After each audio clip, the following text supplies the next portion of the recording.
அன்பினர்களே, ஈரானும் அமெரிக்காவும் தொடராக மோதிக்கொண்டுள்ள நிலையில் ஒரு புதிய மிகப்பெரிய ஹெவி அட்டாக் ஒன்றை, ஒரு பலமான ஒரு மேஜர் அட்டாக் ஒன்றை செய்வதற்காக அமெரிக்க அதிபர் திட்டமிட்டிருந்தார். அதற்காக ராணுவ அதிகாரிகள், ஓய்வு பெற்ற முன்னாள் உளவு அதிகாரிகள் மூலமாக ஒரு புதிய கருத்துக்களை, ஆலோசனைகளை கோரி வந்த நிலையில் சவுதி அரேபியின் இளவரசர் சல்மான் அவர்கள் நேரடியாக அமெரிக்க அதிபர் அவர்களிடம் தொலைபேசி மூலமாக உரையாடி அந்த மேஜர் ஹெவி அட்டாக்கை அவர் தள்ளி போட்டிருந்தார் என்ற செய்தி மூலா வந்திருக்கு இல்லையா?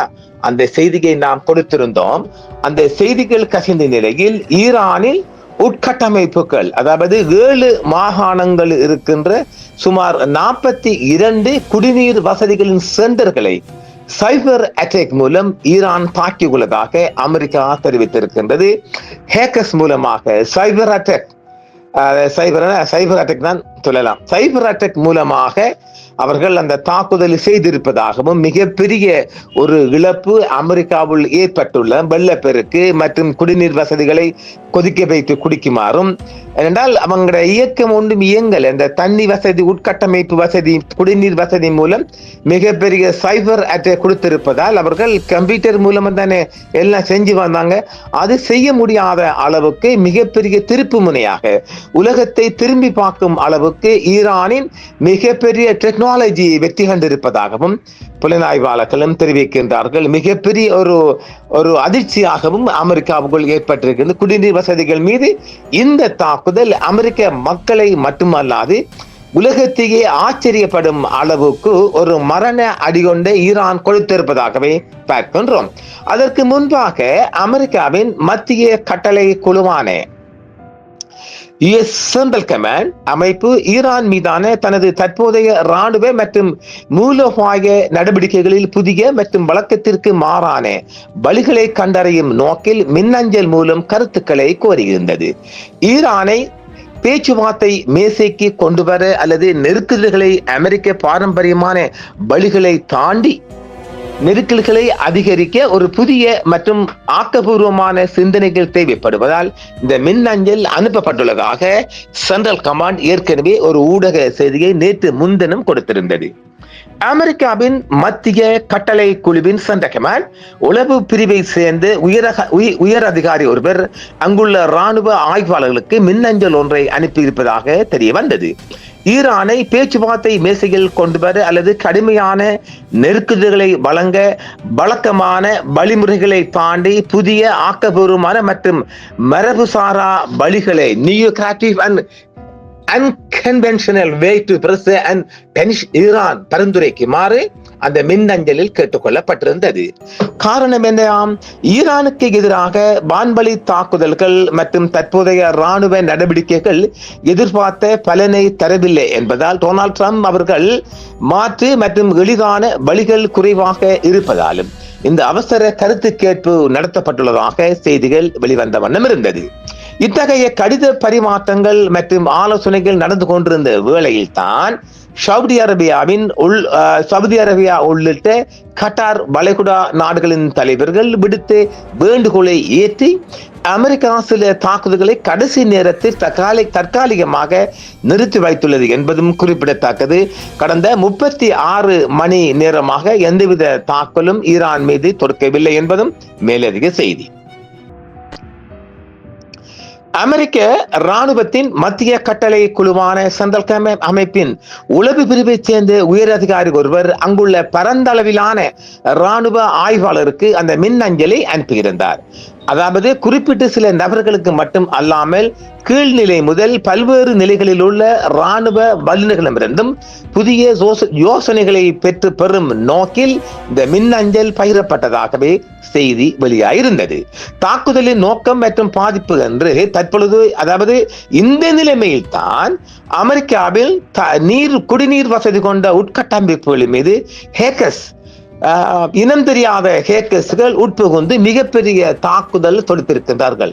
இவங்க ஈரானுக்குள்ள ஒரு புதிய தாக்குதல் நடத்தவிருந்த வேளையில் ஈரான் சார்பான ஹேக்கர்ஸ், அதாவது சைபர் அட்டாக்காரங்க அமெரிக்காவுக்கு உள்ளே புகுந்து மிகப்பெரிய ஒரு சைபர் அட்டாக்கை நடத்தி இருக்கின்றார்கள். பாதிப்பு என்று சொன்னால் அமெரிக்காவில் உள்ள மினசோட்டா, மிச்சிகன் உள்ளிட்ட குறைந்தது 7 முதல் 12 மாநிலங்களில் உள்ள நகராட்சி குடிநீர் மற்றும் கழிவுநீர் சுத்திகரிப்பு நிலையங்களை குறிவைத்து இந்த சைபர் அட்டாக் நடத்தப்பட்டுள்ளது. குறிப்பாக நீர் பிரச்சனை மற்றும் திறப்பிதழ்களை வல்ஸ் இயக்கும் சிறிய கணனிகள் புரோகிராமபிள் லாஜிக் கண்ட்ரோலர்ஸ் PLC ஹேக்கர்ஸ்கள் ஊடுருவ முயன்றுள்ளனர். ஹேக்கர்ஸ்கள் IP முகவரிகளை கைப்பற்றி அவர்கள் அந்த கம்ப்யூட்டர் சிஸ்டத்தையே மாற்றி இருக்கின்றனர். அதனால் அந்த கம்ப்யூட்டர் இயங்காமல் மக்களுக்கு குடிநீர் கொடுக்க வசதி இல்லாமல் மிகப்பெரிய திண்டாட்டமாக ஆடிக்கொண்டிருந்தார்கள். சில இடங்களில் நீர் அழுத்தம் குறைதல், தொட்டிகளில் உபரி நீர் வெளியேறுதல் போன்ற சிறு தொழில்நுட்ப கோளாறுகள் ஏற்பட்டன. இதனை கட்டுப்படுத்த உடனடியாக சுதாகரித்துக் கொண்ட அதிகாரிகள் இணைய இணைப்புகளை துண்டித்து விட்டு கைமுறையாக மேனுவல் மோட் இயக்கங்களை மேற்கொண்ட முற்றுமுழுதாக கம்ப்யூட்டர் வசதியை விட்டுட்டு மனித வளம் கொண்டு ஆட்களை கொண்டு போட்டு நீர் இறக்கிறது, வெளியாக்குறது, பம்பிங் பண்றது, இப்படி அந்த ஆதிகால வேலைகளில் ஈடுபட்டதாக தெரிவிக்கப்படுகிறது. குடிநீரின் தரம் பாதிக்கப்படவில்லை என்றும் நீர் பாதுகாப்பற்றதாக மாறவில்லை என்றும் பெடரல் அதிகாரிகளும் உள்ளூர் நிர்வாகத்தினரும் உறுதி அளித்தனர். எனினும் சில பகுதிகளில் முன்னெச்சரிக்கையாக நீரை கொதிக்க வைத்து பயன்படுத்துமாறு அறிவுறுத்தல் கொடுக்கப்பட்டது. இது பொய்யே சுமார் 24 மணி நேரமாக முற்றுமுழுதாக கம்ப்யூட்டர் சிஸ்டத்தில் நீர் இயந்திரங்கள் இயங்கவில்லை. இதற்கு யார் காரணம் என்று கேட்டால், இந்த சைபர் தாக்குதலின் பின்னணியில் ஈரான் நாட்டுடன் தொடர்புடைய ஹேக்கர்ஸ் குழுக்கள் இருக்கக்கூடும் என்று அமெரிக்க உளவுத்துறை மற்றும் பாதுகாப்பு முகாமை FBI CISA சந்தேகிக்கின்றன. எனினும் இது குறித்து அதிகாரப்பூர்வமாக இறுதி உறுதிப்படுத்தல் இன்னும் வெளியிடப்படவில்லை. இது ஈரான் ஹேக்கர்ஸ்கள் மீதுதான் இந்த சந்தேகம் இருப்பதாக முதல் கட்ட விசாரணைகள் FBI சொல்லுகின்றது.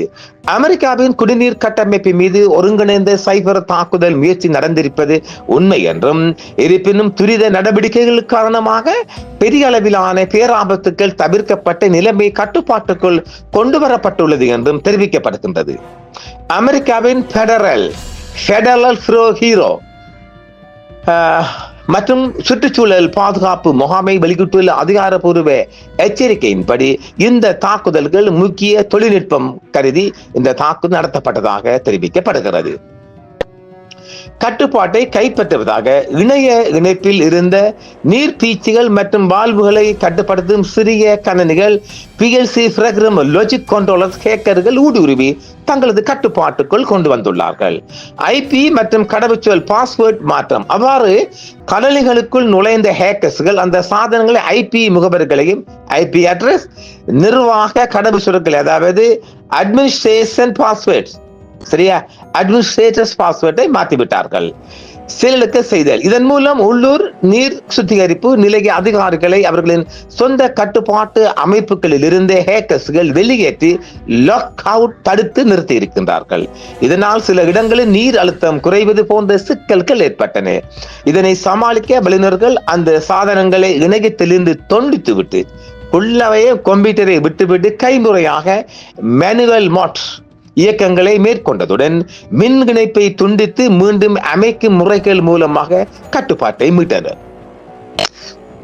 அமெரிக்காவில் இந்த சைபர் தாக்குதலை குறைந்தது 7 மாநிலங்களில் உள்ள குடிநீர் மற்றும் கழிவு நீர் சுத்திகரிப்பு கட்டமைப்புகளை பாதித்துள்ளதாக அமெரிக்க பெடரல் புலனாய்வுத்துறை FBI மற்றும் சுற்றுச்சூழல் பாதுகாப்பு முகாமை அதிகாரப்பூர்வமாக தெரிவித்துள்ளது. புள்ளி விவரங்களின்படி மினசோட்டா மாகாணத்தில் மட்டும் சுமார் 30க்கும் மேற்பட்ட நகராட்சி குடிநீர் அமைப்புகள் குறிவைக்கப்பட்டு தாக்கப்பட்டிருக்கிறது. மிச்சிகன் உள்ளிட்ட மற்ற மாகாணங்களிலும் பல குடிநீர் விநியோக மையங்கள் இந்த தாக்குதலுக்கு உள்ளாயிருக்கின்றது. ஒட்டுமொத்தமாக நாட்டின் பல்வேறு பகுதிகளில் உள்ள 45க்கும் மேற்பட்ட நகராட்சிகள் குடிநீர் கட்டமைப்புகள் இந்த தாக்குதலில் இலக்காயுள்ளதாக அமெரிக்க அதிகாரிகளே உத்தியோகபூர்வமாக தெரிவித்திருக்கின்றார்கள். இதேவேளை ஹமாஸ் அமைப்புடன் தொடர்புடைய அல்லது ஹமாஸுக்கு ஆதரவாக செயல்படும் சில முக்கிய ஹேக்கர்கள் மூலம் இந்த சந்தேகம் எழுந்திருக்கின்றது. அதாவது மெலரோட்ஸ் அல்லது காசா சைபர் கேங், இது ஹமாஸ் அமைப்புடன் நேரடி தொடர்புடைய பாதுகாப்பு நிறுவனங்களால் நம்பப்படும் ஒரு முக்கிய குழுவாகும். இது ஸ்கை என்றும் அழைக்கப்படுகிறது. மத்திய கிழக்கு நாடுகள் மற்றும் இஸ்ரேலுக்கு எதிராக உளவு பார்த்தல் மற்றும் தரவுகளை திருடும் நடவடிக்கைகளில் இது ஈடுபட்டுள்ளது. அசன் லபுஸ் பாலஸ்தீன ஆயுத பிரிவான ஹமாஸின் மூலோபாய நலன்களுடன் ஒத்துப்போகும் வகையில் செயற்படும் மற்றொரு ஹேக்கர் குழுவாகும்.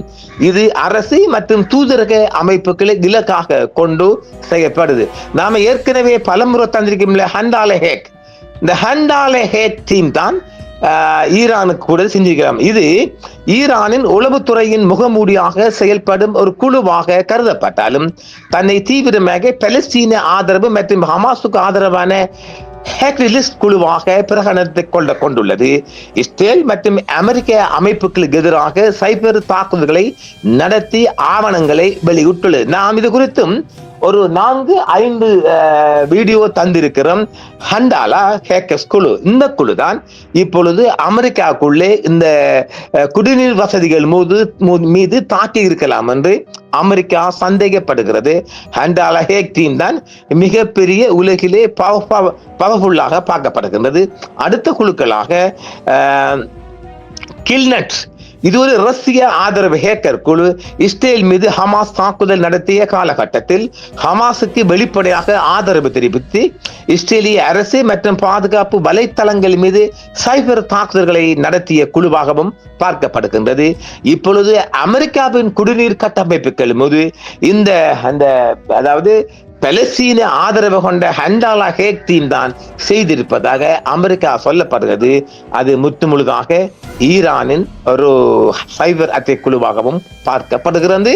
இது இன்றைய